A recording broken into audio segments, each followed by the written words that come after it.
Hello மக்களே, இங்கே கிணறு பாருங்கள், மூடி வச்ச கிணறு. இதில் ஒரு வேலை இருக்குது, அதனால் இறங்க வேண்டும்.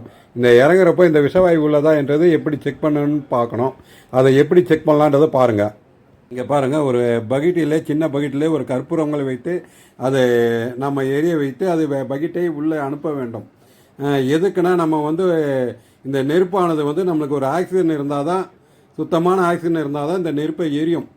அப்போது இந்த கற்பூரம் எங்கேயாவது அணைந்து விட்டால் அங்கே ஏதோ ஒரு விஷவாயு இருக்குது என்று அர்த்தம். அதாவது ஆக்சிஜன் இல்லாமல் வெறும் வெற்றிடமாக இருக்கும். அங்கே தான் நம்மளுக்கு மூச்சு திணறெல்லாம் ஏற்படும். இப்போ பாருங்கள், அந்த கற்பூரம் எதுக்கு கிணற்றுக்கு அடி வரைக்கும் செல்கிறது. அப்போது அங்கே காற்றெல்லாம் சுத்தமாக இருக்கிறது, ஆக்சிஜன் நன்றாக இருக்கிறது. நம்ம தைரியமாக இறங்கலாம். இதை பாருங்கள், மேலே எடுத்துகிட்டு வந்தாச்சு, சுத்தமான காற்று. இப்போ பாருங்கள், உள்ள விஷவாயு இருந்தால் அது என்ன பண்ணணுன்றதை காமிக்கிறேன். அந்த விஷவாயுவை எப்படி கலைக்கலான்றதையும் பாருங்களா.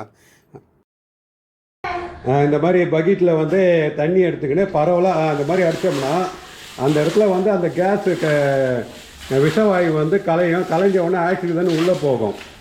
ஸோ அப்புறமா திருப்பி நம்ம அந்த பக்கெட்டை விட்டு பார்த்தோம்னா கற்பூரம் கரெக்டாக ஏறியும். ஏன்னா அங்கே ஆக்சிஜன் இருக்குது. தைரியமாக நம்ம இறங்கலாம். நம்ம கிணற்றில் இறங்குவதற்கு முன்னே இதுக்கு அவசியம் செக் பண்ண வேண்டுங்க. இதை ஷேர் பண்ணுங்கள், நிறைய பேருக்கு தெரியாது. இது முக்கியமானது.